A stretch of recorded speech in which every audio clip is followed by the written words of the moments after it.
रहमान सैयद साहब, जबकि आप एक इंडियन यूनियन मुस्लिम लीग के एक कद्दावर नेताओं में आपका शुमार होता है और महाराष्ट्र के आप जनरल सेक्रेटरी हैं, आज का जो दौर चल रहा है, मुसलमान तितर बितर नजर आ रहे हैं, यहाँ वहाँ बिखरे हुए नजर आ रहे हैं, हालात हाजरा को देखते हुए क्या कहेंगे मुसलमानों के बारे में? आज का जो हालात है, अगर कोई भी मसला होता है, जब तक मुसलमान के नाम से कुछ कहा भी नहीं जाता है तो लोगों को मज़ा नहीं आता है। कुछ इशू करना है मुसलमान का नाम पर, कुछ भी अगर इशू है, अगर हम सवाल करते हैं रोज़ी रोटी का, लेकिन फिर वह सवाल वहाँ पर उठता है ज्ञान वापी मस्जिद का।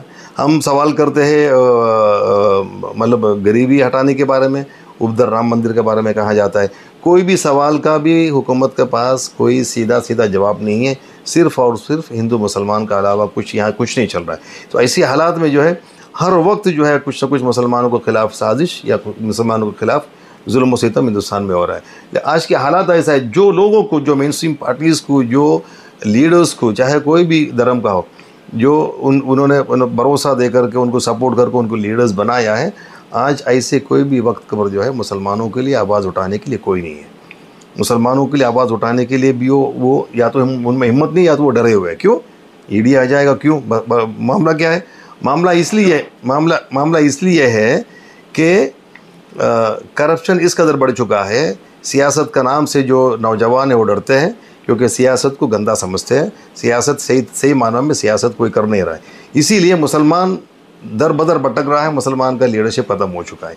इसीलिए मैं चाहता हूं कि मुसलमानों को, जब तक मुसलमान मेन स्ट्रीम पार्टीज़ को बिना कुछ कंडीशन के, बिना कुछ समझे सोचे, बिना कुछ जो है बार्गेन किए बगैर इस तरीके से वोट देते रहेंगे तो मुसलमानों का हालत ऐसा ही रहेगा। जब तक मुसलमान अपने प्लेटफॉर्म को मजबूत नहीं करेंगे और अपना सियासी कुव्वत नहीं बनाएंगे, आइडेंटिटी नहीं बनाएंगे, बार्गेनिंग पावर नहीं लाएंगे, जब तक मुसलमान इक़्तिदार में साझेदारी करने के लिए माहौल नहीं बनाएंगे, मुसलमान का हालत ऐसा रहेगा। जो मुसलमान लीडर्स को भरोसा करके उनको वोट देकर मजबूत बनाते हैं, वो लोग अपना कैरियर बना लेते हैं, लेकिन आखिर में जब वक्त आता है तो उनका नफ्सा नफ्सी के भागम भागे। आज मैं किसी का नाम लेने की ज़रूरत नहीं है, आपको मालूम है मुंबई में, महाराष्ट्र में, ऑल ओवर इंडिया में कौन कौन लीडर्स जो है कहाँ पर भाग रहा है। कोई आइडियोलॉजी नहीं है, कोई उसूल नहीं है, उनको जिन पब्लिक ने सपोर्ट किया उसका बारे में वो ख्याल नहीं है, दर दर भटक करके मतलब अपने बचाव के लिए भाग रहा है। ये हालात है। ऐसे हालात में मुसलमानों को अपने सियासी पहचान बनाना चाहिए। एक मॉडल हमारे पास है, केरला मॉडल। वो केरला मॉडल ऐसा है कि क्लियरली मैं बताना चाहूँ, केरला के अंदर कांग्रेस मुस्लिम लीग के बगैर हुकूमत नहीं कर सकते हैं। क्यों? कि मुस्लिम लीग ने अपने लोगों को बेदार करके, अपने वोट को कंसोलिडेट करके, बार्गेनिंग पावर में ला करके, जहाँ पर हमारी आबादी मतलब परसेंटेज बढ़ा है वहाँ पर हम लोग इलेक्शन लड़े, और जहाँ पर मतलब दूसरी जगह पर जहाँ हमारी आबादी इधर कम है वहाँ पर हमने कांग्रेस को सपोर्ट करके एक बार्गेनिंग पावर ला करके, कांग्रेस हमें भी वोट करते हैं। कांग्रेस के लोग, ऐसा नहीं कि सिर्फ मुसलमान वोट करते हैं मुस्लिम लीग को, हर कम्युनिटी के लोग जो मुस्लिम लीग को वोट करते हैं। इसलिए क्योंकि वहाँ के लोगों ने सियासी बेदारी से कंसोलिडेट करके जो है मुसलमानों को ऐसा पावर लाया। मुसलमान बिना कुछ मकसद के, बिना कुछ बार्गेन किए, बिना कुछ कंडीशन के, किसी के भी झोली में वोट डाल करके इलेक्शन के टाइम में थोड़ा सा पैसा लेकर के मुसलमान बैठते नहीं हैं। मुसलमान इस कदर इतना प्लान्ड तरीके से आगे जाता है कि उनका वोट का सही माने में जो उनको रिटर्न मिलता है। इसलिए कोई भी केरला के अंदर कोई भी कानून भी ऐसा नहीं बन सकता है मुसलमान के खिलाफ। आज पूरे हिंदुस्तान के अंदर अगर हर तरीके से मुसलमान, सचार कमीशन उठा के देख लीजिए, ये हर तरीके से अगर मुसलमान आगे हैं हर पहलू में, चाहे वो तालीम में हो, माली हालात में हो, सरकारी मुलाजिमत में हो, हर पहलू में मुसलमान आ गए। That is because of सचार commission में अंडरलाइन करके लिखा हुआ है, ये मुस्लिम लीग के जिद्दोजहद की वजह से ये हुआ है। लेकिन ये जो बार बार आप लोग केरला मॉडल की बात करते हैं, इसको महाराष्ट्र में कैसे नाफिज करेंगे? क्योंकि महाराष्ट्र में मुसलमान एक प्लेटफॉर्म पर तो है नहीं, बिखरा हुआ है यहाँ वहाँ पर, और मुसलमान जो है वो दीगर पार्टियों में मुलव्वस है, तो उनको कैसे हम बेदार करके लाएंगे आपके प्लेटफॉर्म पर? उनको बेदार करना, यहाँ के जो लीडरशिप्स है वो चाहते नहीं कि मुसलमान बेदार हो। मुसलमान अगर बेदार हुआ पॉलिटिकली और मुसलमान वो ख्याल से अगर यहाँ पर काम करने लगे, मुसलमान का यहाँ पर भी हालात अच्छा होगा, बार्गेनिंग पावर होगा, सीट्स देने पड़ेंगे मुसलमानों को। हमारे कॉन्स्टिट्यूशन के अंदर प्रोपोर्शनेट रिप्रेजेंटेशन है, उसका मतलब कि हर कौम की आबादी के हिसाब से उनका रिप्रेजेंटेशन हर हाउस में होना चाहिए, चाहे कॉर्पोरेशन हो, असेंबली हो, जिसका स्टेट का कानून बनता है असेंबली में, चाहे पार्लियामेंट जो देश का कानून बनता है, हर जगह पर प्रोपोर्शनेट रिप्रेजेंटेशन होने की हमारी कॉन्स्टिट्यूशन में दिया हुआ। लेकिन कोई भी मेन स्ट्रीम पार्टी ने आज तक ये किया नहीं है। कोई भी पार्टी ने ये नहीं कहा कि मुसलमान की इतनी आबादी उस हिसाब से उनका असेंबली में उनका इतना रिप्रेजेंटेशन होना चाहिए, या पार्लियामेंट को इनका इतना रिप्रेजेंटेशन, कोई भी पार्टी ने आज तक नहीं कहा है। हर पार्टी को अपना अपना जो है सत्ता में आने के लिए उनको जो ज़रूरत है और हमारी भी इसमें बहुत बड़ी गलती है, कम्युनिटी की भी बहुत बड़ी गलती है कि 5 साल का नहीं सोचते हैं। उस वक्त इलेक्शन आने के टाइम जो है मतलब थोड़ा जागते हैं, और इलेक्शन आने के टाइम जो जो उनका फ़ायदा होता है, मैं अपनी ज़ुबान से बोलना नहीं चाहता हूँ कम्युनिटी को, उनका जो फ़ायदा वो लेकर के वो उस वक्त के बारे में सोच करके वोट दे के पार्टियों को जिता देते हैं।